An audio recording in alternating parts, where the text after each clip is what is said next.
Gathering only my essentials, I bolted out of the house, my feet pounding against the pavement as I navigated the bustling streets towards the train station. Breathless, I raced up the station stairs and onto the platform, anxiously awaiting the train bound for my hometown. As I stood there, attempting to quell my rising anxiety, I scanned the area nervously, half expecting someone to be tailing me, though I couldn't fathom the reason for my sudden flight. The decision to abandon the honeymoon I had eagerly anticipated bewildered me, replaced by this frantic escape. I found myself fleeing from the town, spurred on by the cryptic urging of my husband. My name is Megan, an office worker who recently turned 30. Despite feeling perpetually like an outsider, I unexpectedly found myself in a mentoring role, leading a hectic life. My fiancé, Bob, is my coworker, 3 years my junior, but exuding an air of maturity and reliability that often confuses others about our ages. He effortlessly balances household chores and garners respect from both superiors and subordinates. Bob seems like the epitome of an ideal partner, except for one troubling aspect. During a visit to my in-laws' home, we were greeted by two women in the living room, their smiles reserved solely for Bob. My discomfort grew as they fawned over him, treating him like a cherished son. Catherine, a childhood friend of Bob's and neighbor to my in-laws, was particularly enthusiastic, bordering on possessive. Despite Bob's apparent disinterest in Catherine's advances, my unease persisted. Her persistence and lack of fidelity, evident in her history of pursuing men and relationships, left me unsettled. Though relieved that Bob didn't reciprocate Catherine's advances, my mother-in-law's alliance with her only intensified my sense of alienation.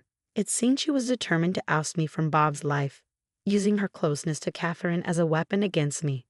I stand taller than her son, investing endless effort into my work, yet she seems oblivious to Catherine's true nature. She perceives Catherine, with her poised demeanor and initial facade of obedience, as a manageable and praiseworthy addition to the family.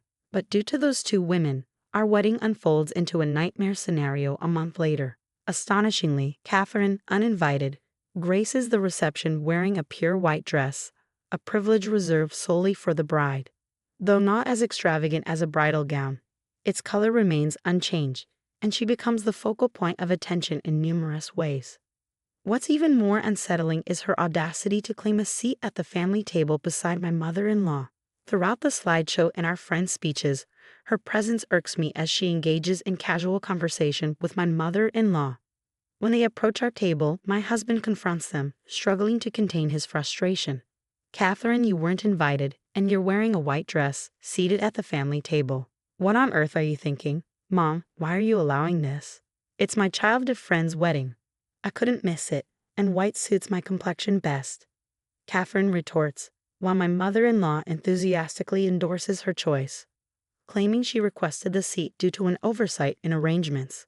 Helpless against his mounting anger, my husband looks to his father, who wears a pained expression, evidently overshadowed by his wife's domineering nature. Despite our year-long anticipation for this day, frustration threatens to overwhelm me. Yet I refuse to give them the satisfaction of seeing my tears. With a forced smile, I lift my gaze to Catherine, determined not to let her disrupt our special day. I observed a slight twitch at the corners of Catherine's eyes as I addressed her. How considerate of you to join the celebration, even without an invitation, Catherine. You truly are a thoughtful friend, aren't you? Her response was a grimace, countered by my remark about sharing her meal. My mother-in-law, sensing the opportunity to change outfits, swiftly interjected, "Oh dear, it's almost time for me to change. Please step back. I'm terribly busy after all. I am the main event." With practiced calmness, the attendant by my side gracefully urged others to make way for the newlyweds, ensuring the smooth flow of the reception. Catherine shot me a momentary glare with eyes that seemed almost demonic, before masking her expression with a saccharine smile and departing. I refused to be a damsel in distress, thanks in part to the excellent service of the attendant and the rest of the staff. Despite my exhaustion, the reception proceeded smoothly, with genuine blessings from everyone except those two. Following our wedding, my husband and I decided not to immediately move in together, anticipating job transfers at the end of the fiscal year. We planned to meet for our honeymoon in Italy, departing from our respective homes to enjoy a romantic rendezvous. My excitement for our Italian getaway, my first overseas trip, was palpable. However, on the day of our honeymoon, as I nervously checked and rechecked my suitcase, my husband's frantic call shattered my anticipation. His urgent plea to cancel the honeymoon and return to my parents' home left me stunned and bewildered, with no explanation forthcoming. I stared at the phone, the abrupt disconnection leaving me bewildered. What could be happening? The frantic tone in my husband's voice had shattered my good mood, plunging me into a whirlpool of worry. Could he be involved in some sort of crime? The mere thought sent shivers down my spine. Forcing my trembling legs to move, I made the decision to heed my husband's instructions and return to my parents' home. Naturally, my arrival threw my parents into a panic. Their daughter, supposed to be off on her honeymoon, now stood before them with a pallid face. Witnessing my mother-in-law's disgraceful behavior at our wedding only heightened their concern.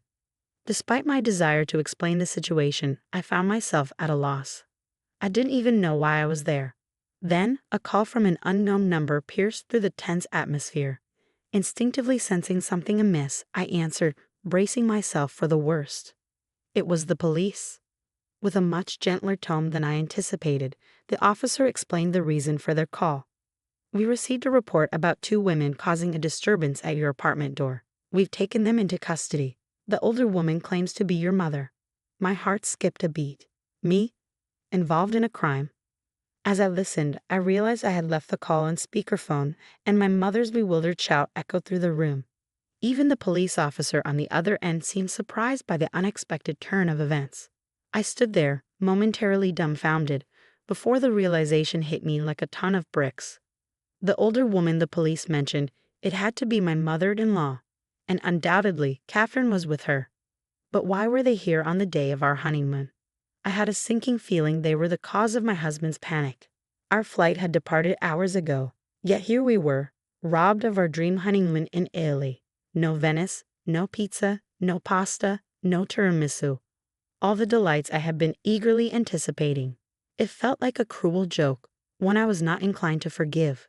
"Those people are complete strangers," I stated firmly to the police officer, with my mother seated beside me. Suddenly, my mother-in-law's voice pierced through the phone, shrill with indignation. The officer quickly ended the call, thanking me for my cooperation. It was clear they had concocted this absurd scheme to cause me harm. Hours passed, and my husband finally arrived at my parents' house late into the night. As I suspected, it was indeed my mother-in-law and Catherine who had been detained by the police. They had discovered our plans to meet at the airport and hatched a plan to sabotage our honeymoon. Catherine intended to fabricate a story to my husband, claiming I had run off with another man, while my mother-in-law plotted to replace me on our trip. Their short-sightedness was astounding. Did they really believe they could seamlessly take my place at the last minute without consequences? But their sinister plan didn't end there. They had arranged for me to be taken to my mother-in-law's unemployed brother, a man I had never met. My husband's swift action, spurred by a call from his father, thwarted their nefarious plot. He arrived just in time to prevent further chaos. After sorting things out with the police, my husband apologized profusely for their actions and our ruined honeymoon. Exhausted from the day's events, he looked worn out, a stark reminder of the lengths he went to protect us from their madness. I couldn't bring myself to blame my husband, but my fury toward my mother-in-law and Catherine knew no bounds. Their actions were unforgivable, and I vowed never to forgive them, no matter what. From that day forward, I shifted from a defensive stance to an offensive one. Firstly, I sought compensation for the damages they had caused to my apartment door, which they had ruthlessly kicked and even battered with a fire extinguisher. The door, a recent high-end replacement, incurred significant repair costs. Additionally, I demanded reimbursement for various fees to the management company and the cancellation fees for our ruined honeymoon. The total sum amounted to nearly $20,000. Naturally, they resisted, attempting to shift the blame onto my husband. "It's Bob who won't admit he loves me." "All I wanted was your happiness, Bob," my mother-in-law retorted.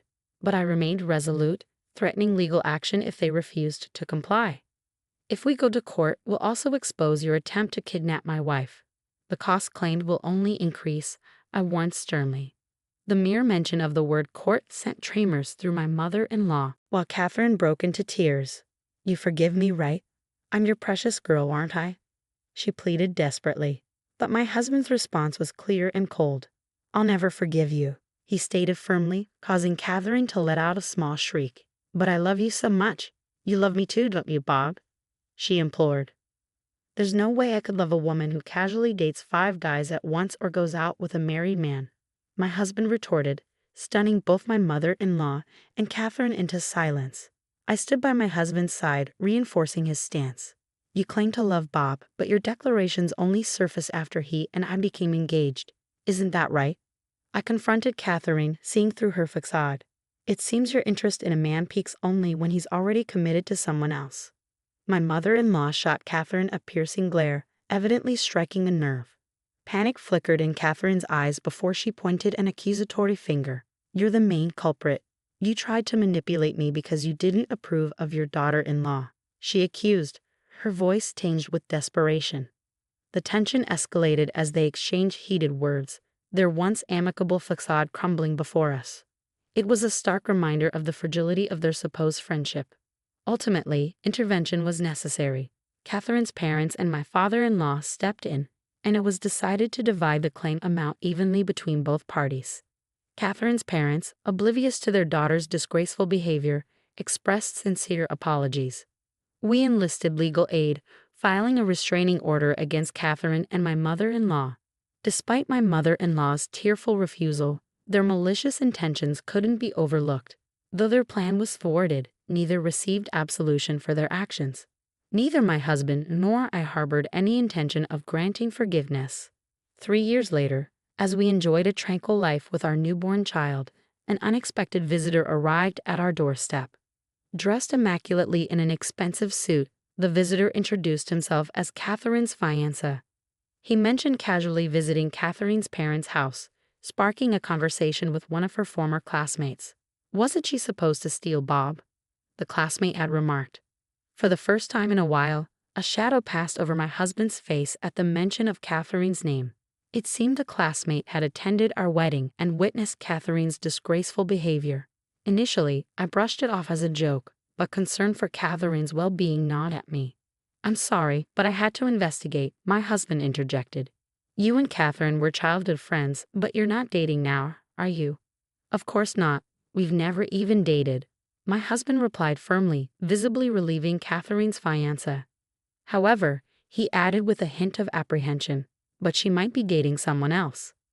The conversation took a sharp turn when my husband recounted Catherine's history of flings, including her infamous appearance at our wedding in a white dress. Catherine's fiancé staggered away, his composure shattered. Subsequent investigations revealed Catherine's extensive history of infidelity, much to the chagrin of her fiancé's prominent family. Her facade of chastity crumbled, leading to the termination of her engagement and legal action against her for damages. Poetic justice, indeed. My mother-in-law, fretting over missing out on meeting her first grandchild, watched from afar as my father-in-law cheerfully delivered baby supplies. It seemed Catherine's downfall had brought unexpected blessings into our lives. But I sent them back without even a glance. Catherine found herself abandoned by her fiancé and drowning in debt, while my mother-in-law yearned to see her beloved son and grandchild. Now, as neighbors, they engage in heated disputes at every encounter, much to the discomfort of those unfortunate enough to witness. Hey Megan, how about we visit the Miami Seaquarium on the 2nd day and head to Key West on the 3rd? I've heard about the overseas highway, my husband suggested, trying to lift our spirits. That sounds beautiful. I'm also craving seafood at a Cuban restaurant, I replied, envisioning the adventure ahead. And I can't wait to swim with the fishies. As our son approaches his 3rd birthday, we're planning a honeymoon we never had. Our destination, Florida. Our main goal, to show our son dolphins, of course, and to indulge in all the culinary delights the Sunshine State has to offer, especially Cuban cuisine. Italy may still be a dream on the horizon, but with my husband by my side, I know we can make it happen. After all, every day feels content and happy with him.